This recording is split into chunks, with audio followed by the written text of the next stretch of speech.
Good afternoon. Thanks for joining me for Hard Money Happy Hour. It's Friday. It's been a good week. Not for, unfortunately, the coronavirus. We're all a little more in lockdown, a little more tightened up here. Hopefully that will pass soon. Anyway, I wanted to talk this week about partnerships. We've had a few deals and a few scenarios come our way in the last week where there are partners involved.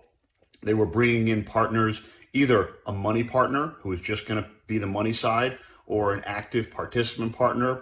Sometimes it was multiple partners, friends, family members, etc. We definitely do those deals. So first I want to emphasize that. It's a popular tactic people use in order to make the deals work. It helps offset some of the costs. It helps offset some of the risk. It helps allow people to take on more deals, to do more quantity, to be able to do more properties maybe at the same time, or do more properties one after another in a quicker succession because you have access to more money by spreading it out among a group. It's no problem doing that. We're going to look at all the partners depending on their level of involvement. One of the questions that came up this week was breaking down those percentages. The one situation, the people had a partner who was going to be not a money partner at all, but was still 50-50.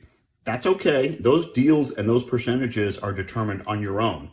Now, we can certainly help break that down for you, help give you our analysis, our background, our history, and what we think is a good idea depending on the deal you're structuring and based on our experience. But ultimately, you decide that. But one of the concerns that came up was, should they have the ability to make the decisions when they just sort of are a smaller part of it and not the money part of it?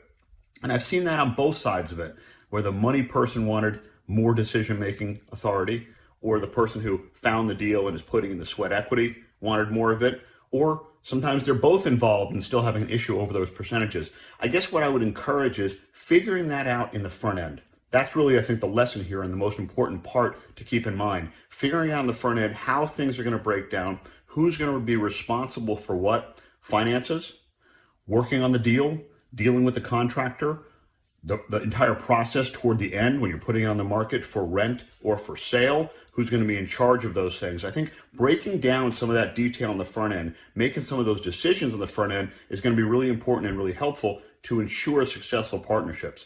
Partnerships work. They can be incredibly successful, but they can also come with some pitfalls. So just be careful, watch out for them. We're here to help hold your hand through the process of partnerships and give you some advice, hopefully, along the way as well. Hope you have a wonderful weekend. Coming up on Thanksgiving week next week. Take care and enjoy your Friday.